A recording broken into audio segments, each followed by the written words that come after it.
Glória a Deus. O homem foi criado para adorar a Deus na beleza da sua santidade. E quando o homem não preenche esse sentimento da sua alma, do seu espírito, adorando a Deus, infelizmente ele vai se curvar perante os ídolos, perante a idolatria, perante alguma outra coisa que não é o Senhor. Mas que Deus possa, meus irmãos, ser verdadeiramente a essência da nossa adoração, porque nele nós vivemos, nele nós nos movemos, nele nós existimos. Estamos aqui é por ele e por causa dele. Meus amados, eu quero convidá-los a todos para que façamos uma leitura em um texto, ou melhor, em dois textos da Palavra de Deus, que se encontra no livro de 1 Reis, capítulo 4, versículo 29 ao versículo de número 34. Depois, próximo, o capítulo de número 6, versículo 1, depois o versículo 11 ao versículo de número 14. Nós estamos iniciando o terceiro trimestre já do ano de 2021. Já passamos da metade do ano. Então, 2021 já passou a metade. Nós louvamos a Deus que nós chegamos até aqui. E aqui nós temos aqui a classe dos jovens, a classe dos adolescentes e a classe aqui dos adultos, que são essas três classes que nós estamos tendo aula nesse período, que há algumas restrições ainda em relação ao culto, aos trabalhos da igreja. Mas a igreja segue caminhando e nós estamos com essas classes aqui. Você que se enquadra em uma dessas faixas etárias, você pode estar vindo, nós temos as nossas aulas presenciais, e aqui nós temos espaço para todos aqueles que querem aprender a palavra de Deus. Meus irmãos, o texto bíblico diz desta maneira: E deu Deus a Salomão sabedoria, e muitíssimo entendimento, e largueza de coração, como a areia que está na praia do mar.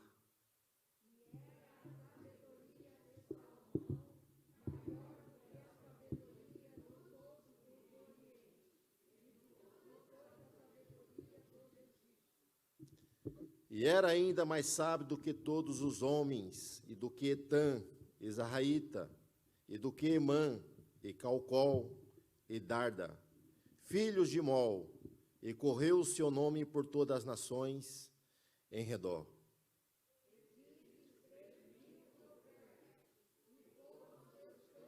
Obrigado. Também falou das árvores, desde o cedro que está no Líbano, até o isopo que nasce na parede. Também falou dos animais e das aves e dos répteis e dos peixes.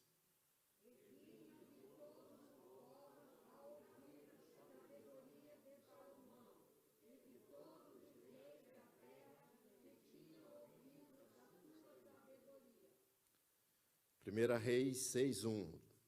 E sucedeu que, no ano 480, depois de sair os sírios de Israel do Egito, no quarto ano do reinado de Salomão sobre Israel, no mês de Zive, este é o segundo mês, Salomão começou a edificar a casa do Senhor.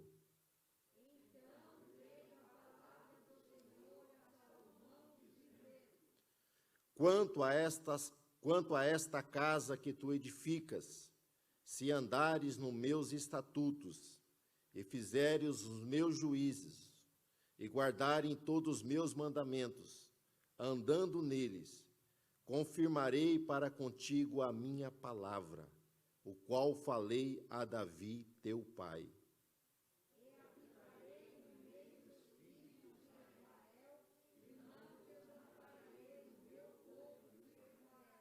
Vamos todos.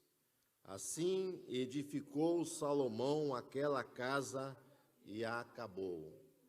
Amém, meus amados? Louvamos a Deus pela sua preciosa palavra. Nós vamos separar as classes nesse momento. Eu peço aos nossos secretários que depois façam a oferta da classe dos jovens, dos adolescentes, e também, enquanto nós estivermos ministrando, vamos passar aqui. Estão com a salva aí? Tem uma salva? Nós vamos passar aqui na nossa sala. Podeis assentar, meus queridos.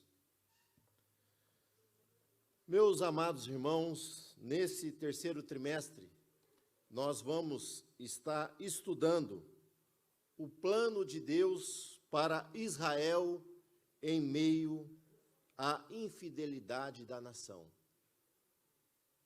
Deus tem planos para o seu povo, e nós vamos estudar um período da história que vai da ascensão de Salomão até o período em que a nação ela é levada para o cativeiro babilônico.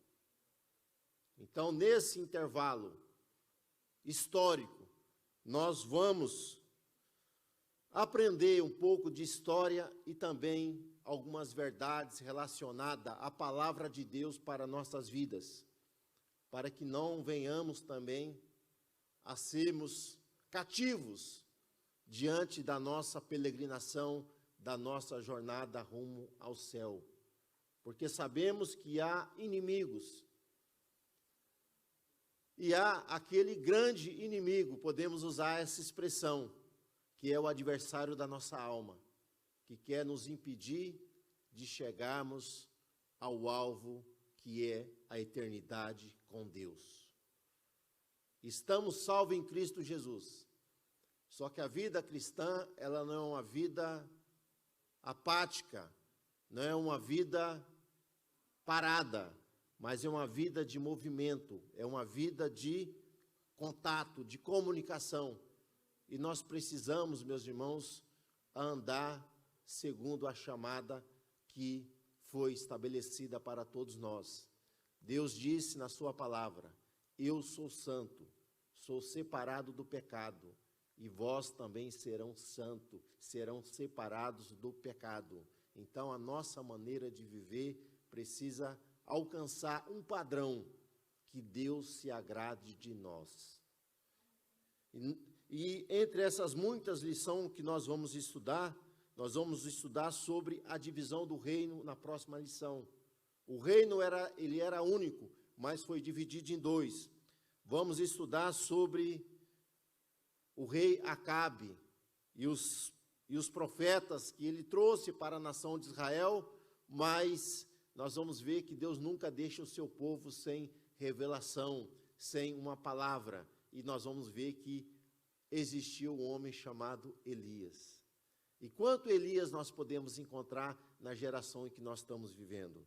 Vamos também estar estudando, meus irmãos, sobre o reinado de Acasias. Vamos também ver o ministério do profeta Elias. Vamos estudar sobre o Deus da cura. Até mesmo aqueles que não professam a nossa fé podem ser alcançados pela misericórdia e pelo favor de Deus. Estudaremos sobre a cura de Naamã. Também o reinado de Joás. Nós vamos ver o cativeiro do reino do norte em 722. Estudaremos o reinado de Ezequias, de Josias e o final, o cativeiro de Judá. Então aqui nós vamos percorrer o livro de 1ª e 2ª Reis.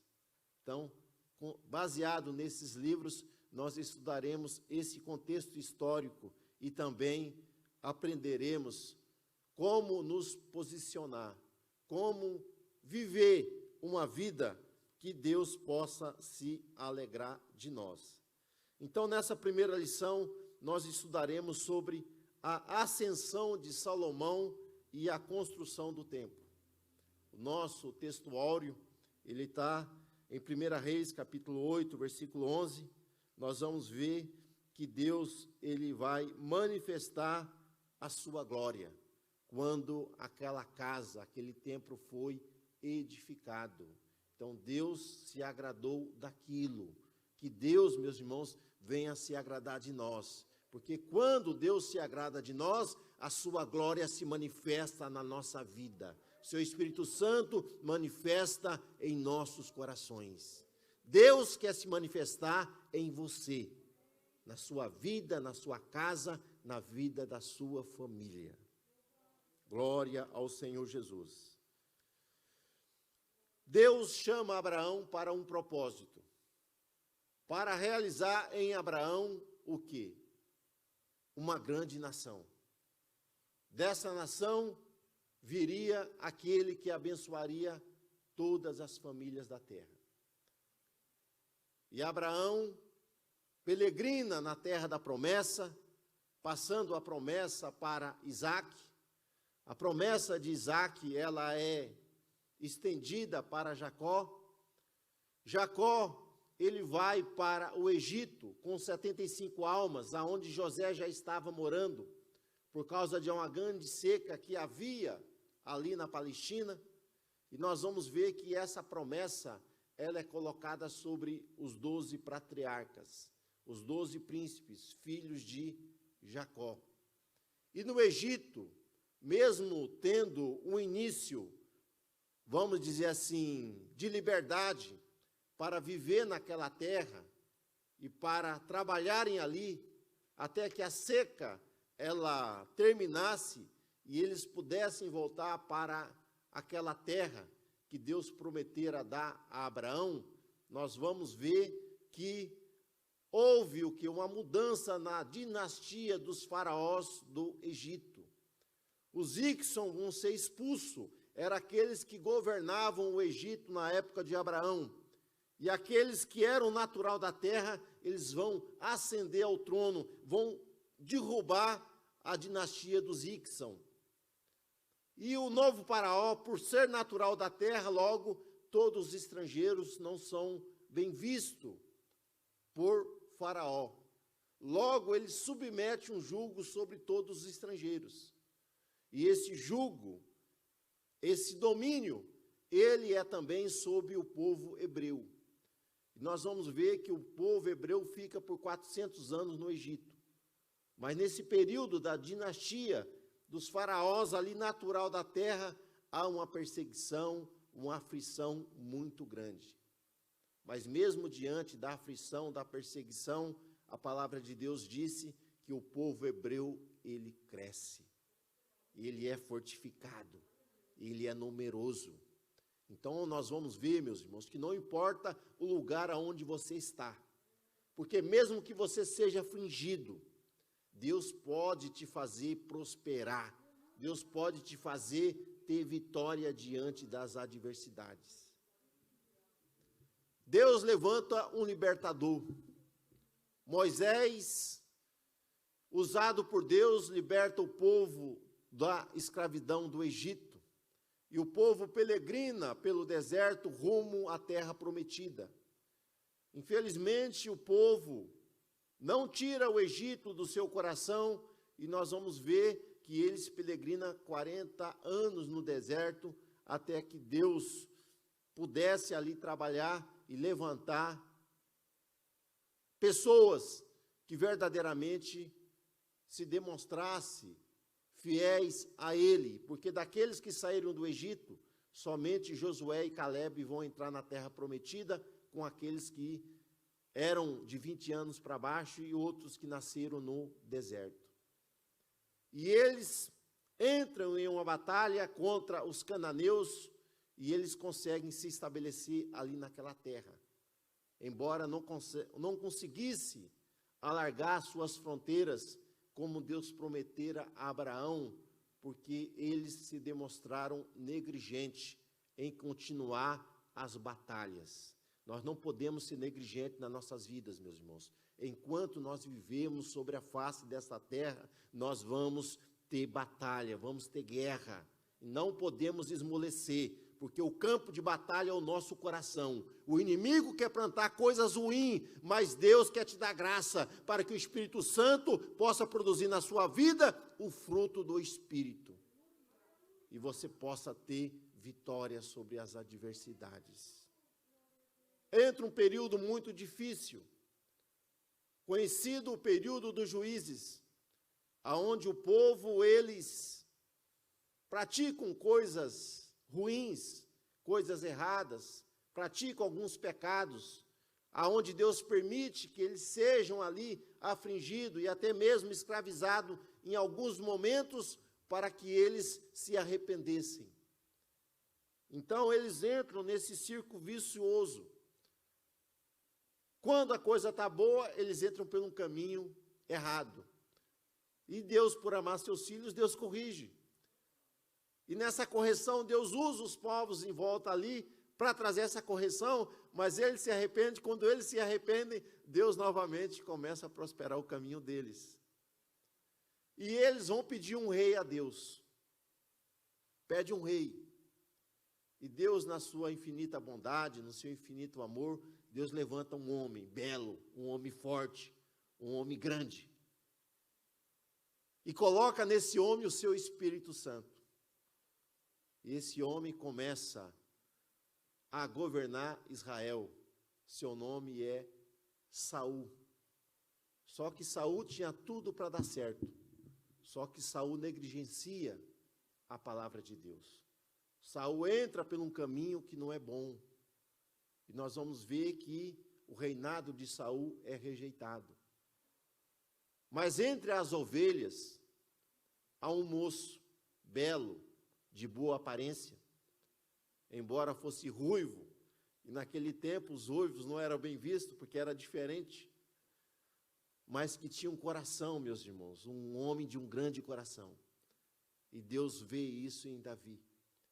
E Deus levanta Davi e promete dar a ele uma casa. Lá em 2 Samuel, no capítulo 7, do versículo 11 ao versículo 16, Deus vai prometer a Davi. Deus disse: eu farei uma aliança contigo, Davi. Essa aliança não será como Saul, porque Saul não teve casa, não teve dinastia, mas eu vou levantar uma casa de ti. Deus está dizendo: eu vou levantar uma dinastia sobre a sua casa. Então Deus promete a Davi, primeiro levantar uma casa. Deus fala para Davi: eu te darei um reino, eu te darei um território, uma nação, aonde você possa habitar e o seu povo possa viver. E eu vou fazer com você, vou dar a você um trono. Deus está dizendo: eu vou dar a você autoridade, governo sobre esse povo. Então Davi está numa aliança com Deus. Deus promete dar-lhe uma casa, uma dinastia, da qual não faltaria rei sobre Israel. Deus promete a Davi um reino, um território. E Deus promete a Davi um trono, um governo. Nós vamos ver, meus irmãos, que infelizmente, embora na dinastia da casa de Davi houvesse homens temente a Deus, mas nós vamos ver que também vai existir homens que não são temente a Deus. Mas essa promessa, ela se cumpre em Cristo Jesus. O Rei eterno, o Rei que não tem sucessor, porque Ele reina para toda a eternidade. Interessante que Jesus disse: na casa de meu Pai há muitas moradas. Um reino que tem casa, que tem morada para o seu súdito, que somos nós. O reino, ele é chegado. Jesus disse: meu reino é chegado. Mas não é chegado com aparência visível. Eis ali ou eis lá. Mas o reino de Deus se manifesta nesse mundo, na minha e na sua vida. E há um trono. Esse trono é onde Jesus se assenta e governa sobre as nossas vidas. E isso é glorioso, meus irmãos. Nós temos uma casa reservada no céu para nós. Nós temos um reino, não é neste mundo, é um reino eterno. E esse reino tem rei. É o Rei dos reis e Senhor dos senhores. É Jesus Cristo.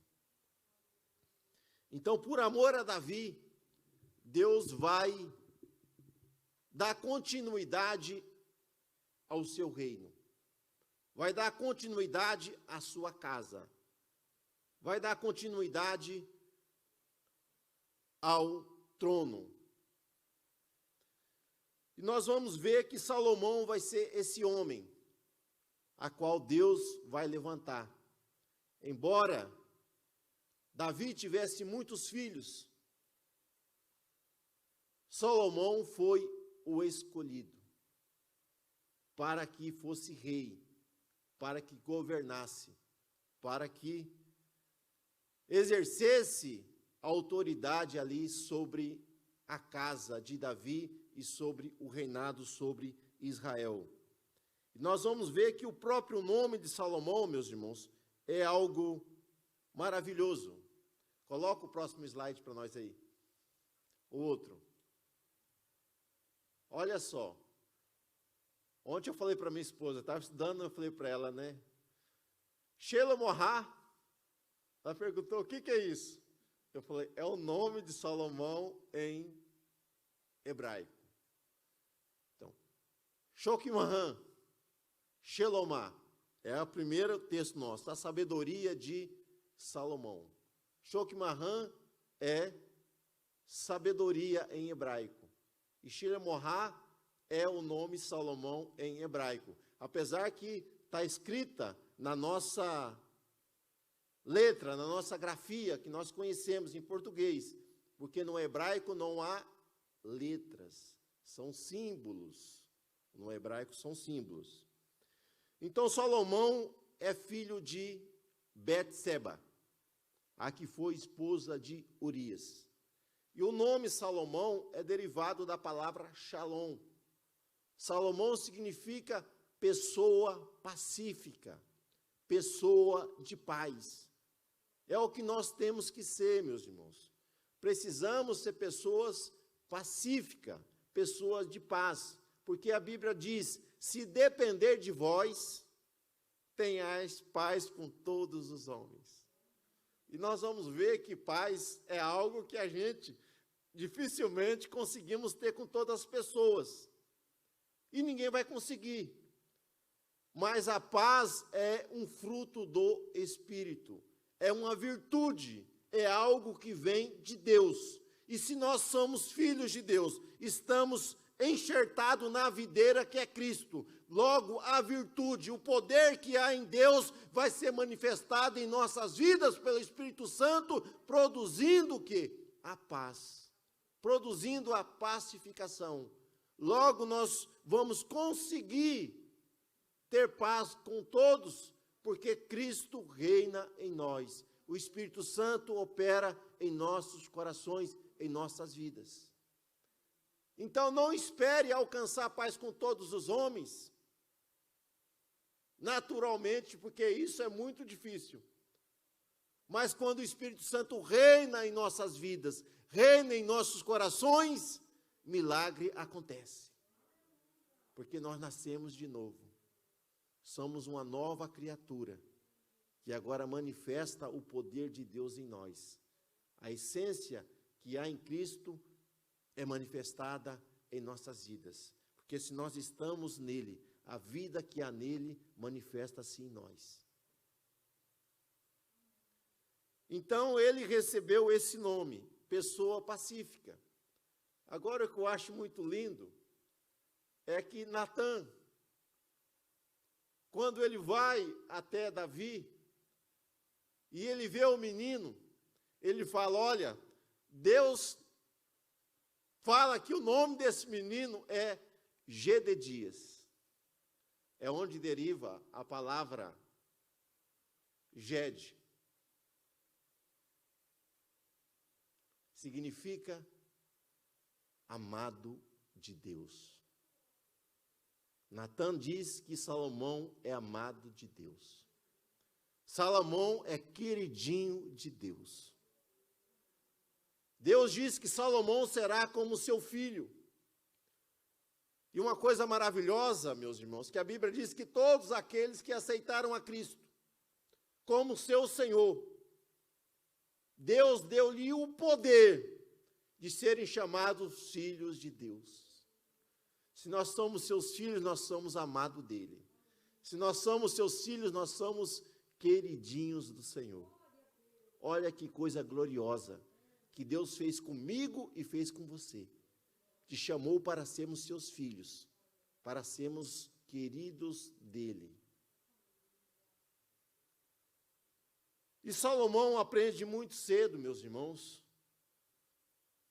que a intimidade com Deus é algo necessário para a nossa vida.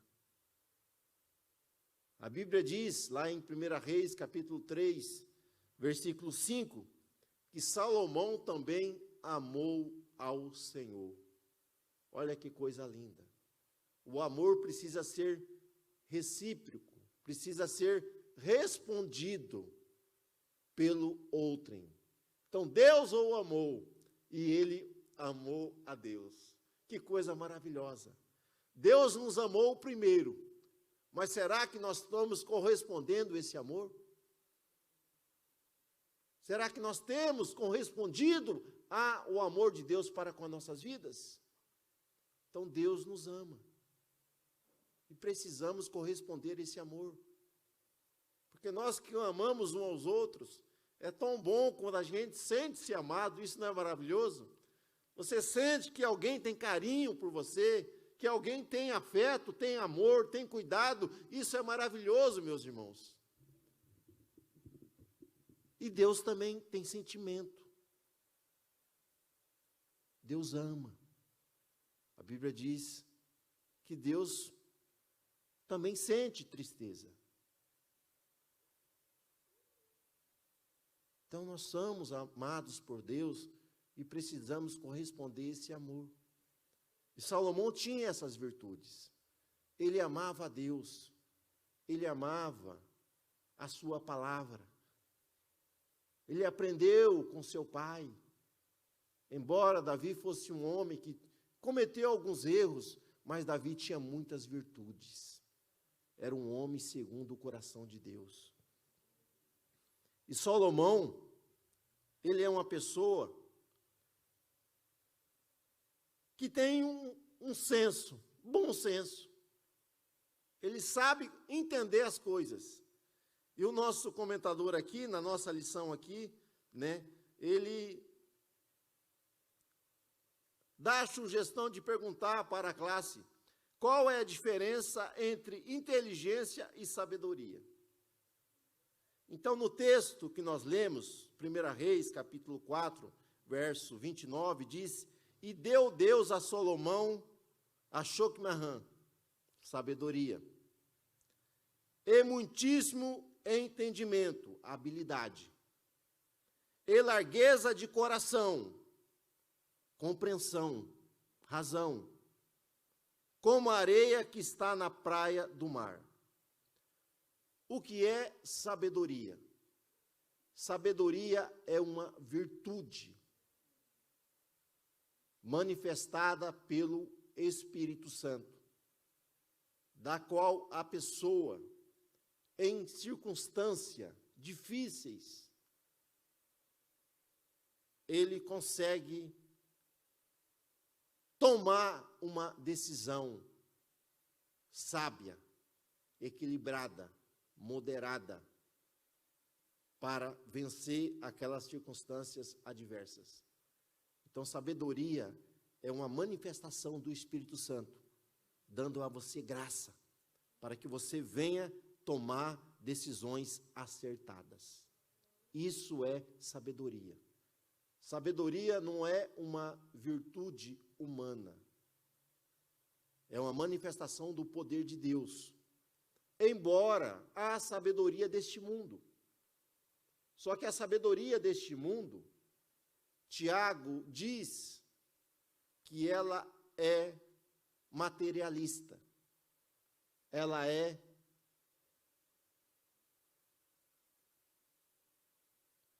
algo que leva as pessoas a prejudicarem outras para se darem bem.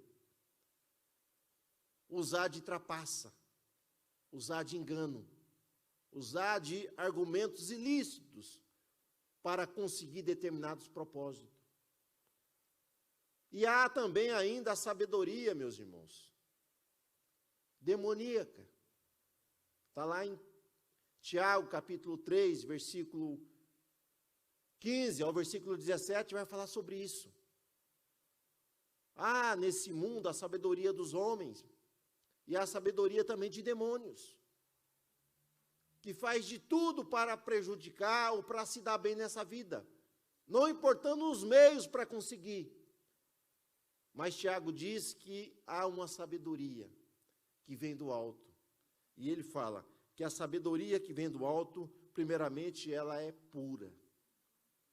Ela é pacífica. Ela não quer o mal. Ela é pura. Ela é tratável. Trata bem as pessoas. Não trata mal, mas trata bem. Ela é benevolente. Ela busca o que? O bem. Ela é misericórdia e cheia de bons frutos, onde não há parcialidade e é sincera. Está em Tiago 3,17. Então a sabedoria que vem do alto, ela é pacífica, ela é boa, ela é pura, ela é tratável, ela é moderável, ela nunca vai agir de engano, ela nunca vai agir de uma maneira desequilibrada. E essa sabedoria, Tiago está dizendo lá em 1 Tiago, capítulo 1, versículo 5, se alguém tem falta de sabedoria, que vem do alto, peça a Deus, que Deus dará, que Deus entregará de uma maneira deliberada. Então, meus irmãos, se nós temos falta de sabedoria, temos que pedir para Deus, que Deus nos dará. Mas o que é inteligência? Sabemos o que é sabedoria. O que é inteligência? Inteligência está relacionado com QI, com consciente de inteligência, de aprendizagem. Uma pessoa inteligente é uma pessoa que tem facilidade em aprender as coisas e colocar em prática. Por mais inteligente que a pessoa seja, muitas vezes ela não consegue tomar decisões corretas. Vemos uma pessoa que é matemática, vamos falar assim. Não é qualquer pessoa que faz um curso de matemática. Eu lembro, a minha esposa, quando começou a fazer matemática, eram 40 alunos, em torno de 40 alunos. Na formatura, só 5 chegaram no final. Por quê? Porque mexe com número, mexe com cálculo, mexe com alguns métodos ali que é difícil. Medicina, vestibular, ele é totalmente difícil. Por quê? Porque as pessoas buscam conhecimento para passarem no vestibular e aí vai estudar uma área específica, estudar o corpo humano. Não é fácil.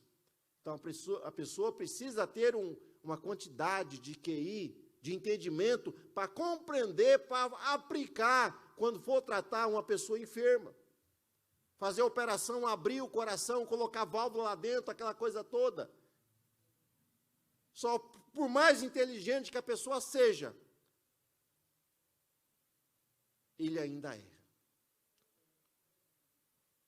Mas quando a pessoa tem sabedoria do alto, ele não erra, porque a sabedoria vem de Deus.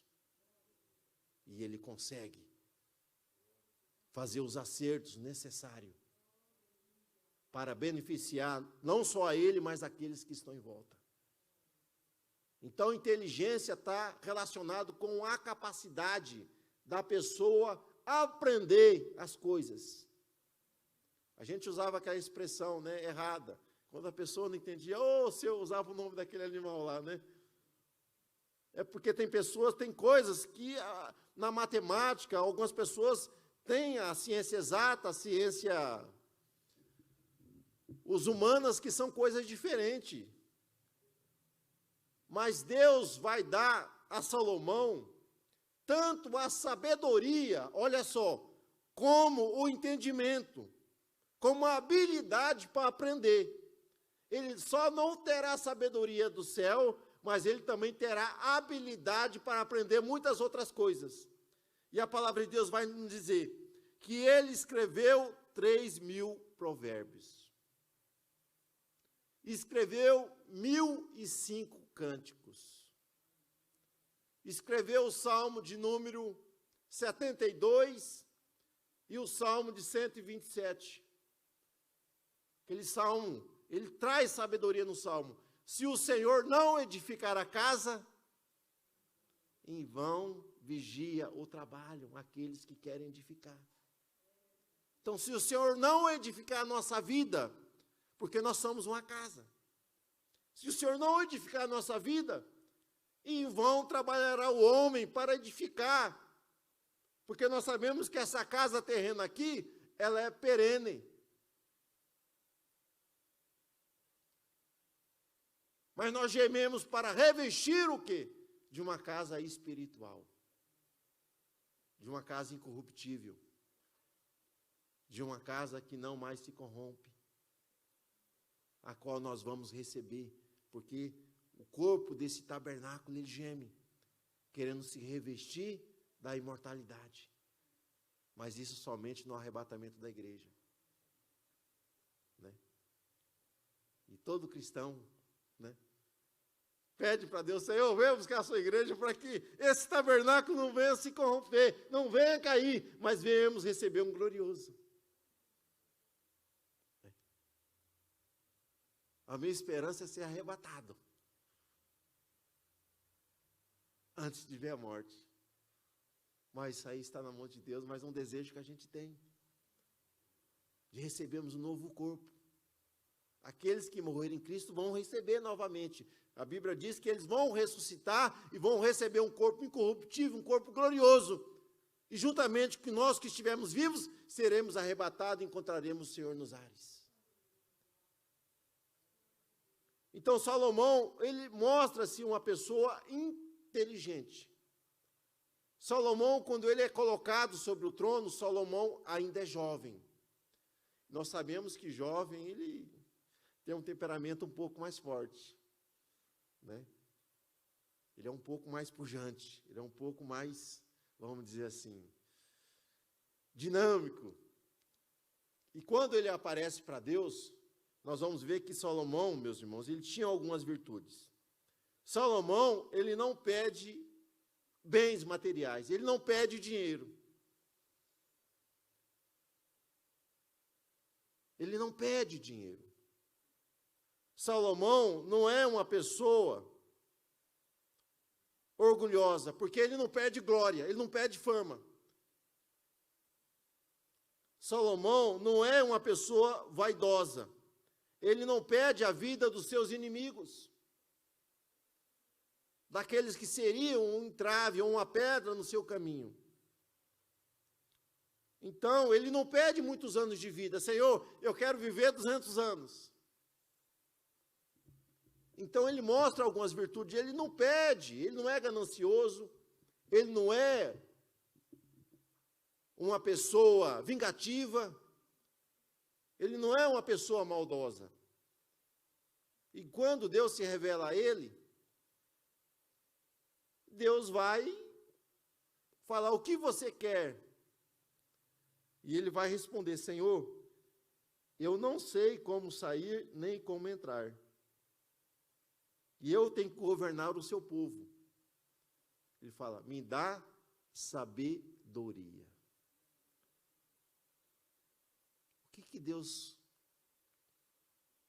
Se Deus se apresentar para você e pede para você: o que quer que eu te faça? O que você tem pedido? O que você tem buscado?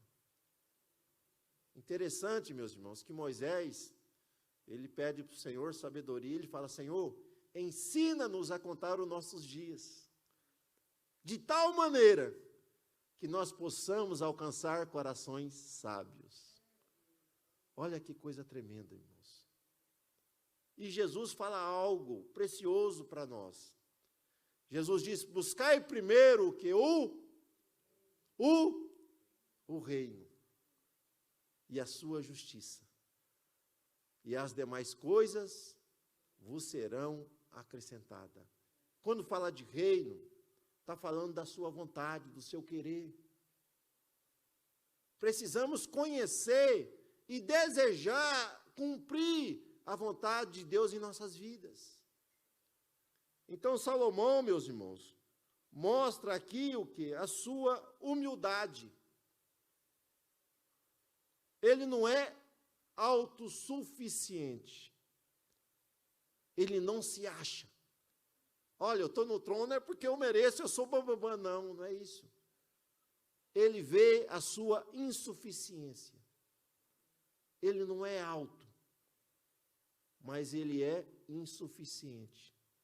A Bíblia fala que Deus abate o soberbo, o arrogante, o orgulhoso, mas o humilde Deus dá graça e Deus exalta. Então, mesmo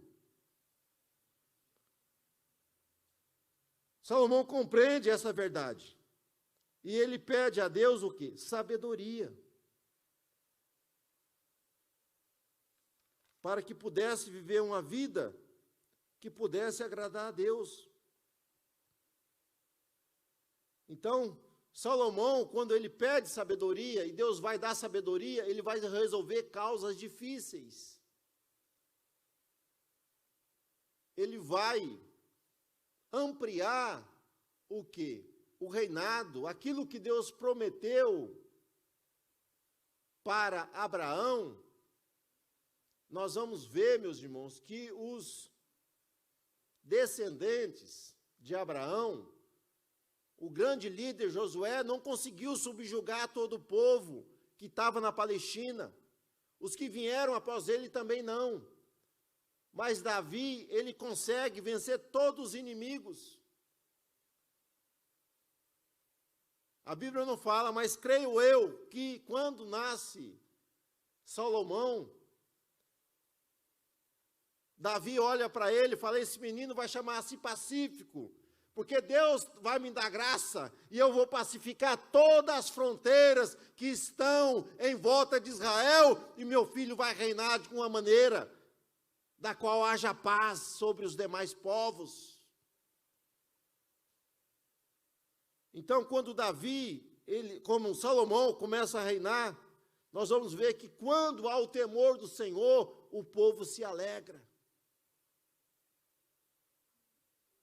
Davi vai estabelecer uma infantaria, vai fazer carros de ferro, vai ter mais de 12.000 cavalos vindo do Egito e da Sicília.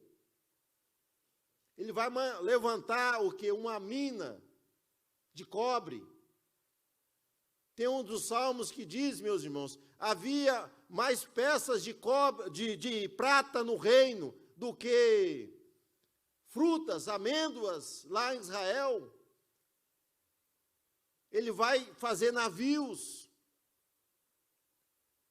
E Irão vai dar aos marinheiros, ele vai mandar buscar ouro em Ofir. Vai estabelecer rotas seguras de comercialização, vai abrir estradas, vai fortificar cidades. Em Israel, não existiu um esplendor, uma grandeza do reino do povo hebreu maior do que essa que houve nos dias de Salomão. Nenhum outro reinado mais vai ter essa glória. Então, o início da sua administração, do seu governo, é algo pujante, é algo tremendo. Vira para nós o slide, fazendo favor, irmão Lucas.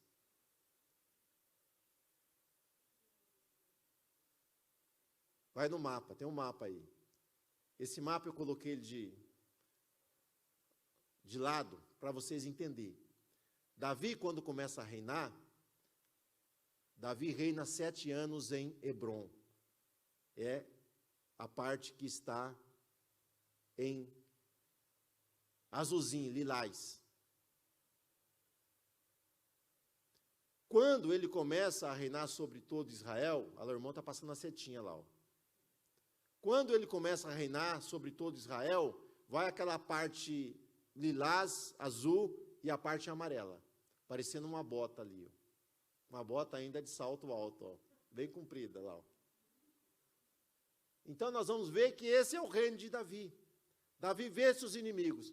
Mas quando Salomão, ele chega, ascende ao trono, nós vamos ver que a parte de verde, olha só, é incorporada ao reino de Israel, e ainda tem mais uma província lá em cima que é sobre o domínio de Israel. Olha só a grandeza do reino. Israel nunca alcançou, até hoje, os limites dessa fronteira que houve no reino de Salomão. Então, Salomão, ele dá um alavanco muito grande na parte econômica, na parte social, na parte militar do reino de Israel. Só que os dias passam, meus irmãos, e nós vamos ver que as alianças, nós temos que tomar cuidado com as alianças. A nossa primeira aliança tem que ser com o Senhor, e ela não pode ser quebrada, e nem colocado nenhum outro aditivo nessa aliança com Deus. Nenhum outro artigo, algum outro termo ali.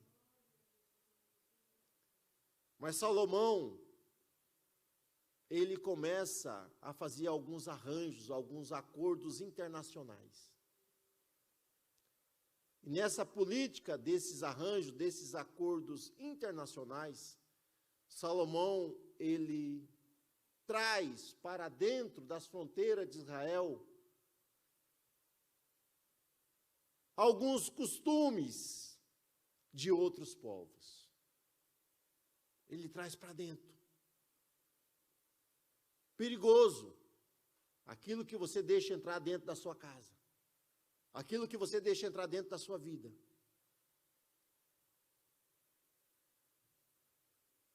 Eu fui em tal lugar, lá eu fui influenciado. Eu quero te dizer que o local não influencia ninguém.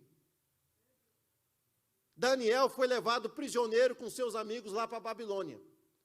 E quando chegou na Babilônia, era uma outra cultura. Mudaram até o seu nome. Mas ele não deixou de mudar a sua essência. Ele não foi aculturado em relação à adoração ao seu Deus, aos costumes do seu povo. Então ele estava em outro lugar, só que em outro lugar ele não foi influenciado. Não, irmão, é que eu fui em tal lugar e lá me influenciaram e eu trouxe. Não existe isso. Se você foi, é porque você negligenciou em algum momento da sua vida e trouxe alguma coisa na bagagem que não deveria ter trazido. Então esses acordos trouxeram algumas práticas que não eram do povo hebreu. E algo mais vai piorar. Nesses acordos comerciais,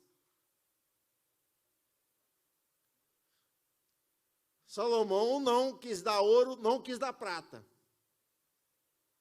Mas ele casou com outras mulheres. Nessas muitas alianças, a Bíblia diz que Salomão teve 700 esposas e 300 concubinas. Arrumou muitas mulheres. Uma delas, que era a filha de Faraó, ele construiu um palácio de inverno. Gastou o olho da cara. E sabe para construir o que ele fez? Trabalho forçado sobre o seu povo. Aumentou a carga tributária. Para agradar os prazeres das suas muitas mulheres. Então ele começou a forçar os trabalhos do seu próprio povo e cobrar altos impostos para agradar as suas mulheres. Uma mulher só, né? Imagina um monte, né? O homem foi feito para uma mulher e a mulher foi feita para um só homem, né? Quando coloca mais algum nesse acordo aí, o negócio desarranja, meus irmãos. desarranja. O que acontece? Ele foi ficando velho. E aí ele começou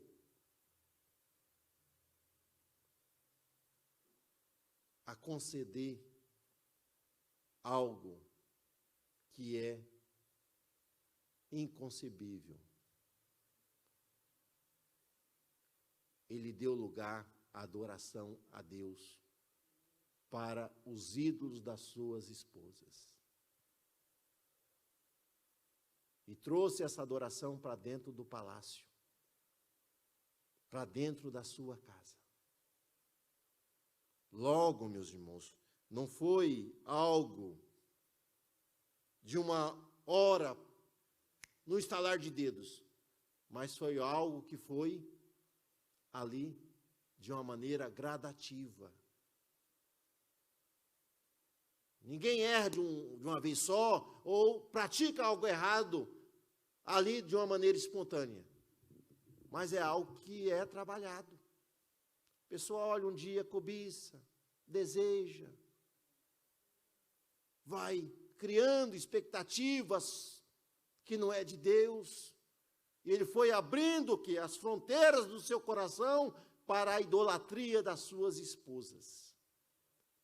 Logo ele veio a pecar contra Deus. Aquele grande homem que começou o seu reinado de uma maneira tremenda, alargou as fronteiras, fez grandes coisas, grandes obras. Escreveu ali o livro de Cantares, livro de Provérbios. Mas aí ele quis conhecer a futilidade da vida. Nós encontramos no livro de Eclesiastes. Tudo aquilo que desejou a minha alma, eu não medi esforços para experimentar. Cuidado com os desejos. Cuidado com aquilo que você quer experimentar, que é contrário à palavra de Deus. Um abismo chama outro abismo. Salomão, ele deu brecha. Alguns vão dizer, pelo encerramento do livro de Eclesiastes,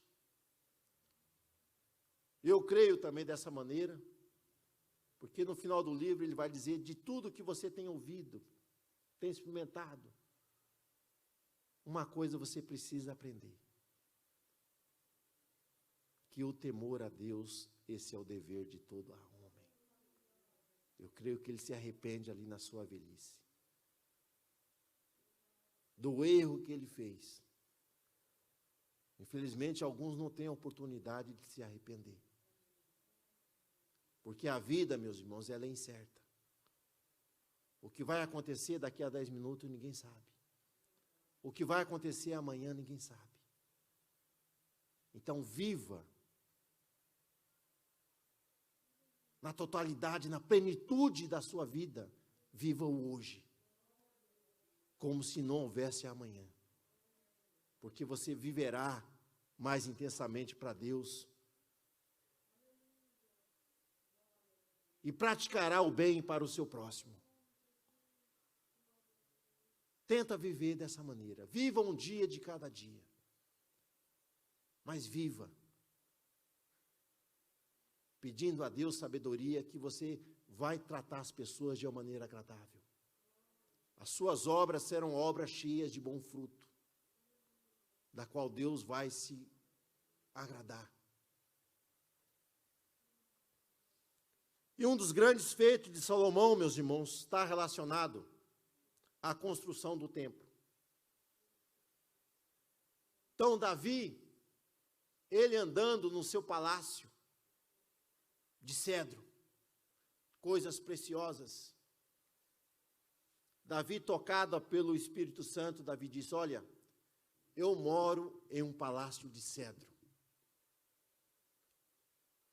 E a arca do Senhor mora em uma tenda.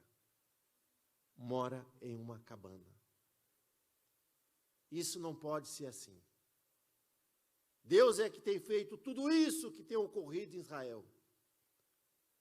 Tem me dado uma casa, tem me dado um reino, tem me dado um trono, e eu morando num local aconchegante, e a arca, que representava a presença de Deus, morando em tendas. Não pode. Eu vou construir uma casa da qual o nome de Deus vai ser engrandecido. O nome de Deus vai ser exaltado. O nome de Deus vai ser adorado. Davi propõe isso no seu coração. E Deus se alegra disso tudo que ocorre no coração de Davi. Deus fala para o profeta Natã: você vai até a casa de Salomão, de Davi. Me ajuda aí, viu? Na hora que eu trocar o nome aqui, vocês não deixam eu trocar, não. Deus fala para Natã: vai à casa de Davi e diga para ele que eu me agrado desse desejo. Só que as suas mãos umas mãos que derramaram muito sangue. Você é um homem de muitas guerras. O desejo que você tem, o seu filho vai realizar. Ele vai construir essa casa, mas você não vai fazer. Então, nem tudo aquilo que eu quero, eu posso. Nem tudo aquilo que eu quero, eu devo fazer. Deus fala: olha, você quer, mas você não vai levantar. Você quer fazer, mas vai ser outro. Por isso que é bom ouvir a voz de Deus, meus irmãos. Davi diz: olha, não vai ser eu que vou construir, só que eu vou fazer o seguinte: eu vou ajuntar tesouros, para que o meu sucessor venha ter recurso, para que venha fazer esta grande obra para o meu Deus. Então, alguns doam, mas quem faz são outros. Alguns estão trabalhando lá em Vila Zuc. Alguns não estão podendo ir lá fazer a mão de obra, mas estão doando, estão contribuindo. Talvez você não está lá para as pessoas te verem, mas Deus está te vendo, o seu esforço, a sua dedicação em contribuir na sua obra, em contribuir no seu reino. Mas tem alguns que estão sendo elogiados, porque são vistos, estão lá. Eu quero te dizer, melhor é ser visto por aquele que está lá em cima, porque ele tem recompensa eterna para a sua vida.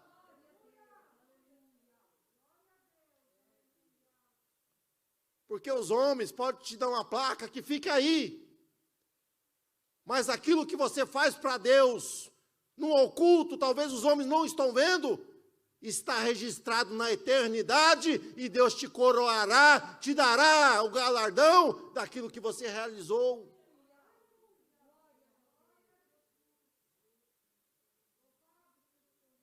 Glória a Deus, aleluia.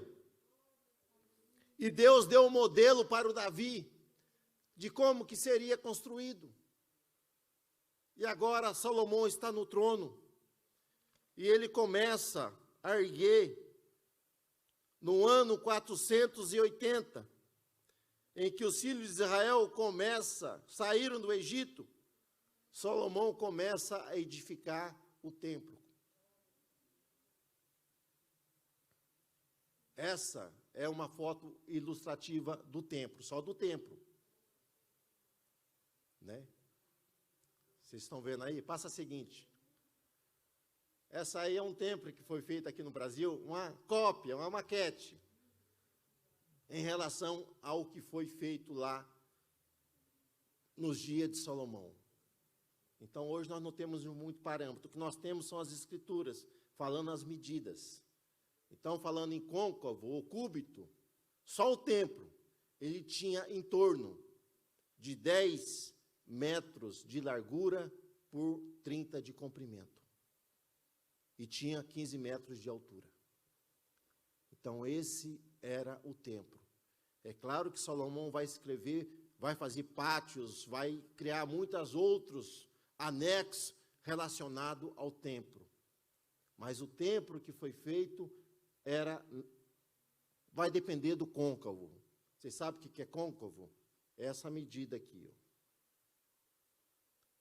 Então, tinha 10 por 30 por 15 de altura. E Salomão, ele vai ali fazer conforme o modelo que foi proposto por Deus a Davi. Ele nada acrescentou. Fez aquilo que Deus havia determinado. É claro que o embelezamento, depois ele deu um glamour, né? Glamour, o pessoal usa essa expressão, mais, vamos dizer assim, um retoque mais belo àquela edificação, né? É as coisas, né? Retoque no cabelo para ficar mais belo, então vocês entenderam isso aí, né? Então ele constrói esse templo, meus irmãos. O que me chama a atenção é que ele chama todo o povo para uma festa. 7 anos para construir o templo. E ele chama todo o povo para a festa. E quando ele chama todo o povo para a festa e ele está na festa, Deus resolve vir na festa também. Olha que coisa tremenda, que coisa maravilhosa. O povo fez uma festa. E é bom fazer festa, meus irmãos. E algo melhor ainda é quando o dono da festa está presente, está na festa. Eles fizeram a festa, chamou todo o povo. Chamou grandes, chamou pequenos, chamou pobres, ricos. Todos estavam ali. Glória a Deus. E Deus resolveu participar da festa. Quando Deus se agrada de nós, Deus participa dos nossos cultos, Deus participa da nossa adoração, Deus participa do nosso serviço que nós fazemos para Ele. Então, por Deus se agradar daquele lugar, se agradar daquelas pessoas, Deus disse, eu vou manifestar a minha glória naquela casa. E a glória de Deus, ela desce sobre aquele lugar. Sobre todos aqueles que estavam ali, a glória de Deus se manifestou. E hoje não é diferente não, meus irmãos. O templo de Deus somos nós. Eu e você somos templo do Espírito Santo. E quando Deus se agrada, a sua glória se manifesta em nossas vidas. Interessante que a glória vem para todos, então todos são envolvidos com a glória, com a presença, com a manifestação de Deus ali naquele lugar. Então Deus se alegrou daquilo que estava sendo consagrado.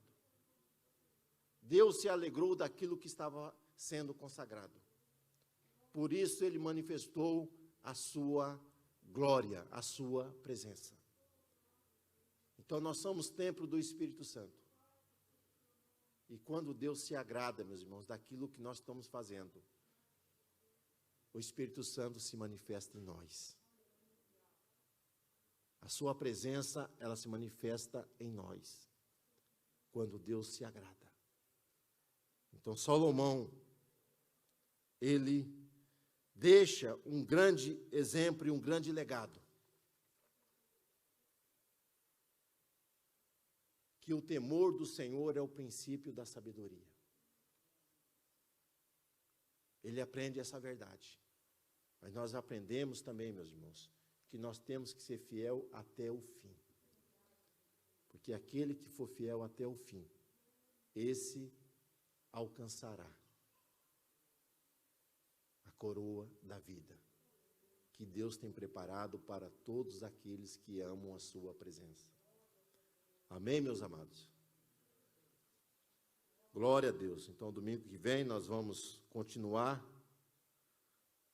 Salomão vai passar o trono para Roboão, e nós vamos ver que algumas coisas vão acontecer. Mas isso é para um outro dia, um outro tempo, uma outra oportunidade, se Deus assim permitir.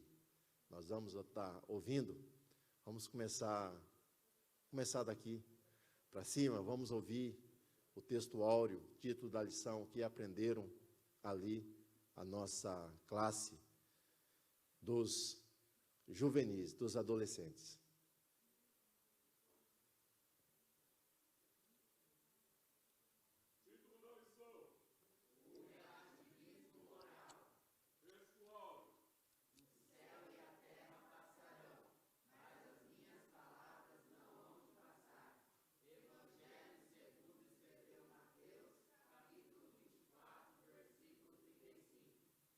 Glória a Deus, nada vai se passar de que não seja cumprido da palavra de Deus.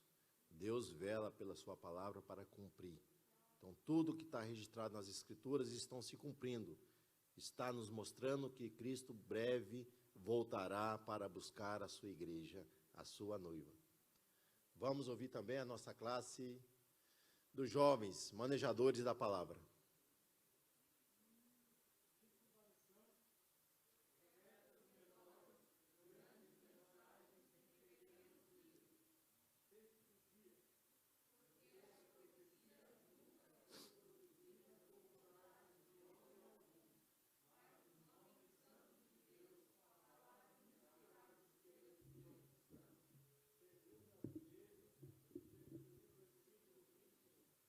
Glória a Deus. Estão aprendendo sobre os profetas menores. Na antiga aliança, o sacerdote, ele era representante do povo diante de Deus. Mas o profeta era representante de Deus diante do povo. E Deus quer te usar nesses últimos dias como um profeta do Deus Altíssimo, anunciando aos homens a grande salvação de um grande Deus que quer que todos venham se salvar. Mas para isso é necessário que os seus profetas venham estar anunciando a sua palavra. Então, Deus chamou a mim, chamou a você, para que venhamos levar as boas novas da salvação a todos aqueles que estão longe, porque todos são chamados para serem salvos. Embora Deus querer salvar, o homem precisa responder a essa chamada, a essa escolha. Meus irmãos, nós vamos estar encerrando a nossa escola bíblica dominical. Às 18 horas nós temos o culto presencial aqui na nossa igreja, em todas as nossas congregações. Eu gostaria neste momento de chamar aqui o nosso irmão, o presbítero, nosso irmão. Vem aqui fazer a sua oração final. Após essa oração, nós estaremos dando a bênção apostólica. Quero agradecer a todos os irmãos que se empenharam. Nesta manhã está um pouco frio, né? Mas tiveram a coragem, né, de se levantarem de manhã e vierem alimentar da palavra de Deus aqui. Você que está nos acompanhando, que Deus te dê um domingo aí de vitória e você possa ter outras oportunidades de continuar conosco e também de estar aqui presente em nossa casa, em nosso templo aqui na DTL. Glória a Deus, a paz do Senhor, meus irmãos. Oremos. Querido Deus e amado Pai, te agradecemos por esta manhã maravilhosa, onde aprendemos mais a palavra do Senhor, meu Pai. Que cada um dos irmãos que adentrou a tua casa esta manhã, meu Pai, que possa fazer como Salomão, pedir sabedoria que vem do alto. Então, meus amados irmãos, abençoa a vida do pastor Torres, abençoa todos os irmãos que adentraram a tua casa esta manhã e que possamos ter um domingo abençoado em nome do Senhor Jesus. Amém. Que a graça de nosso Senhor e Salvador Jesus Cristo, o grande amor de Deus, o nosso Pai, e as consolações do Espírito Santo, seja hoje e sempre com todos aqueles que amam e temem a Deus, e todos dizem: amém. Glória a Deus. Meus irmãos, se tem alguém aqui que vai fazer o discipulado, tá o pastor Roberto Fernandes, ele está aqui, juntamente com alguns outros irmãos.